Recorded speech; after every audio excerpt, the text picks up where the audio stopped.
Hello everyone, I'm looking forward to showing you my latest video. If you've been here before, welcome back.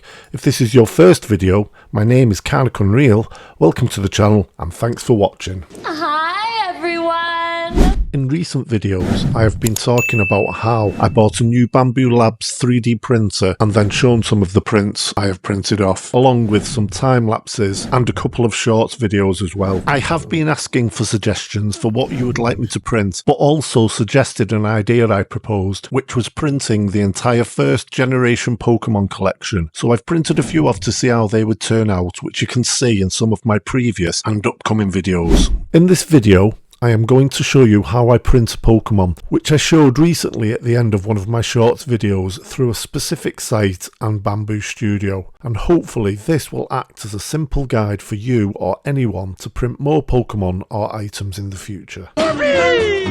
So if you have Bambu Studio on your PC or the Bambu Handy app on your phone, when you go onto these you'll be brought to this page. You can just as easily get to this page by typing Makerworld.com. So as you can see on this page, there are literally thousands of different designs by thousands of different designers, as well as contests, a community forum and a lab to design and make your own things. I'm starting my own thing.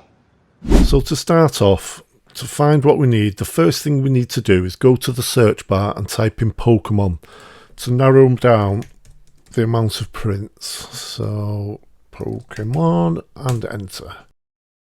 Now that I've done that, you can see again that there is still a lot of prints of all different Pokemon. As you can see here, where it says models, there are 999 plus. So ideally, if you know the name of the Pokemon or item you want to print, you should type that to narrow down the search. So the Pokemon I am looking for is Haunter. If I type in Pokemon Haunter and hit enter, this will narrow it down again. So even after doing that, this has only narrowed the models down to 277. And if I look further down at some of the images, some of them aren't even prints of the Haunter Pokemon. For example, this one here is Ghastly, who although a Pokemon evolves into Haunter. And this one here is a Pokemon called Gengar, who Haunter evolves into. There are also different types of Pokemon prints here as well. For example, although some of these are Haunter, they are drinks coasters, light boxes and wall art.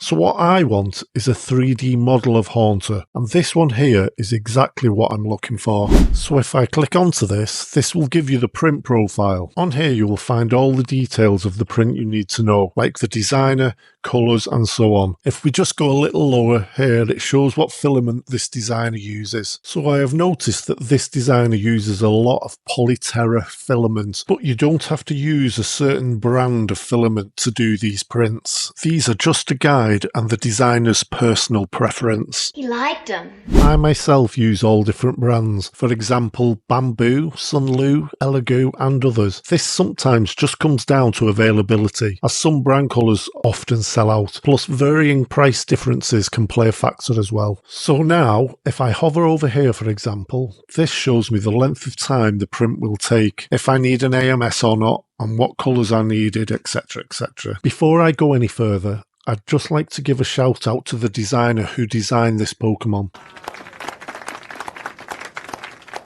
This guy's designs are all his own and he's my go-to guy for Pokemon prints, as they are really accurate and amazing. Me being the heathen I am, I thought the designer's username was Entro is Dimensions Figurine. Say what? But when I looked further into the designer and his designs, I discovered that the guy who makes these models is French, and if you know your languages, like I obviously don't, Yeah, obviously. French translation of how I said it, on trois, or in French, en trois, into English means in three, therefore making his username in 3 dimensions, which I thought was really quite clever, but if you're French, maybe not so much.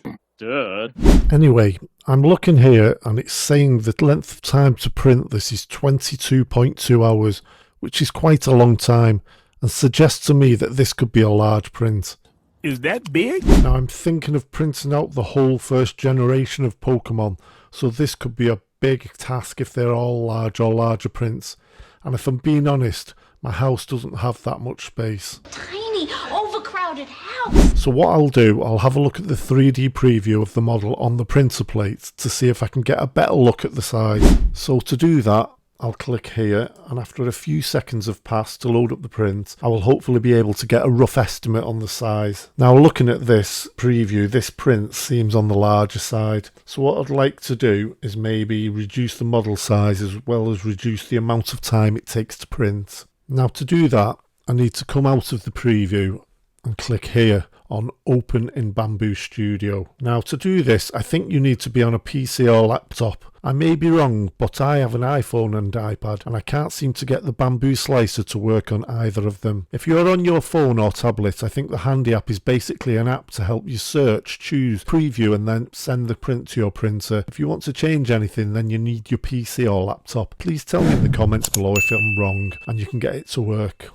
Once I've clicked on Open Bambu Studio, this will take me to the Bambu Slicer, which will look like this, but with whatever model you have chosen. Here you can see your printer plate, where your prime tower will be, and your actual model, and how big it will be in relation to the size of the plate. You can move this around with your mouse and look at it from different perspectives like this. Plus, you can see all the different details involved that are being used to make the print in this box on the left here. What I want to do though is make this print smaller, therefore having a shorter print time by doing so. So to do this, first of all, I need to click on the model like this.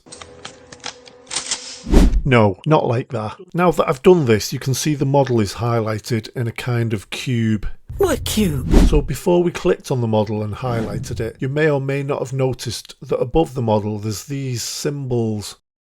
Now they're all greyed out at the moment, but when you click on the model and it's got the cube on it, all these symbols become available for you to use.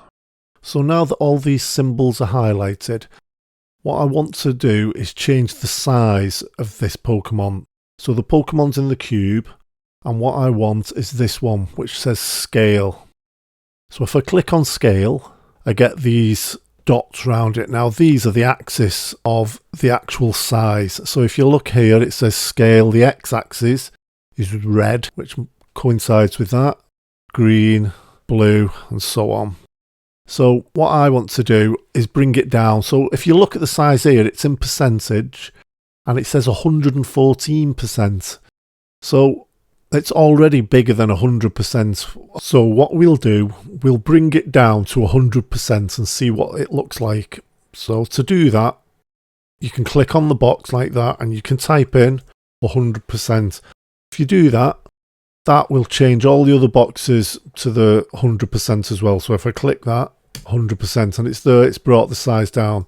There is an easier way of doing this. So if it were, what was it, on 114.81, so that'll take it back to what it was originally. There's this arrow here, like a refresh arrow. If you click on that, automatically takes it to 100%. So it's at 100%. So if we don't want to move that, if we look around, it's smaller, but it's still quite large for me. So what I'd like to do, I'd like to reduce it again. So if I bring it down to, say, 90%, that should change it. So they've all changed there, 90, 90, 90. And that, to me, is a better size. So what I want to do now is I want to print it. So to do that, I need to go to print plate. But look, it's greyed out. I can't print it. And why is that? That is because I've changed the designer's original print. So if you change anything, you've got to slice it first. So to do that, just right next to print plate, there's a green button there called slice plate. So if I click on that, that will go through a process of changing the size and the details of what needs to be changed. This might take 5 to 10, maybe 30 seconds at most, depending on the size of your model and things like that. So we'll just wait for that to finish. Now that the slice has been complete, you should get this picture now. This is a picture of a completed print. So it's still on the plate, still got the prime tower, but this time you'll see your model and it's got all the supports included as well. Also on the right, it shows you here your filament usage. So for purple here, the model will use 83.13 grams, support 5 grams, flushed, which I assume is the poop. So 64 grams, your prime tower, which is 18 grams, and your total is 170 grams of purple. And it's the same for each one of these. Also, it shows you how much time is going to be used. So preparation time, model printing time, and total time, which is 16 hours 40 minutes. So if I remember correctly, I think it was 22.2 hours. That's nearly knocked 5.5, maybe nearly 6 hours off the total time, which is quite a long time really. So that's good. So I'm happy with that. So to print it now, we can go to the print plate. As you can see, it is highlighted now, and the slice plate is greyed out. So if I click on print, this will happen. Now this is asking me to send a print to my printer. Now, if you see here, the actual Haunter print is all the wrong colours. I've got a yellow Haunter, it's got a red tongue, it looks like he's got grey eyes. So what this is my AMS, which holds all my spools in. So the printer is mine, obviously, that's correct. Bed leveling, flow dynamics calibration, time lapse, enable AMS. They're all ticked, so that's fine. So here it's saying 16 hours 40 minutes, 334 grams filament will be used overall. But here, where I want Haunter to be purple, it's actually saying he's yellow. So what this is, the top boxes here are the colours, that need to be used to make the Haunter the one it is. If I just put it there, you can see it better. So the first spool should be purple for this part of the model, but underneath it says yellow, and this is basically saying that my AMS slot has a yellow filament in it. So it's the same with the other boxes. Where it says pink, it should be pink. I have a red filament. Where it should be white, I have a grey filament. And where it says black, I have a brown filament. So what I need to do is go to my AMS and change all my filaments and make sure all these colours match. So let's go and do that now. So let's get the colours in. Purple, pink, black. So when it came to this last bit, I swapped the last two spools around, and it's only because I noticed something which I thought was quite cool. So some of my different branded spools are quite narrow compared to the ones you see here. So if you look in the AMS here at this slot, this is there just to cope with that kind of problem. So if you have a narrower one, put them in that slot and they should work fine. Now that I've changed all the filaments, I need to press refresh. And this time, all the colours are matching. Purple, purple, pink, pink, white, white, black, black. And all I need to do now is send. So I click on send.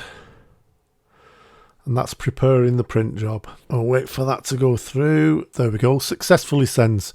Now that that's gone through, we get brought to this screen, which is the actual printer screen. It's saying the heat bed's preheating at the moment. So if I go to here, this will show me the camera, my inside of my printer, and it getting ready. So I'll come back tomorrow once the model is printed. I'll record it on a time lapse and show you as it's printing. And then I'll show you the results of the print and how it turned out. So welcome back. So here's the time lapse of Haunter, and it's printing out very well by the looks of it. And here's the finished product with all the supports. Looks spooky, doesn't he? So let's get him off the plate and get them supports off and see what he looks like.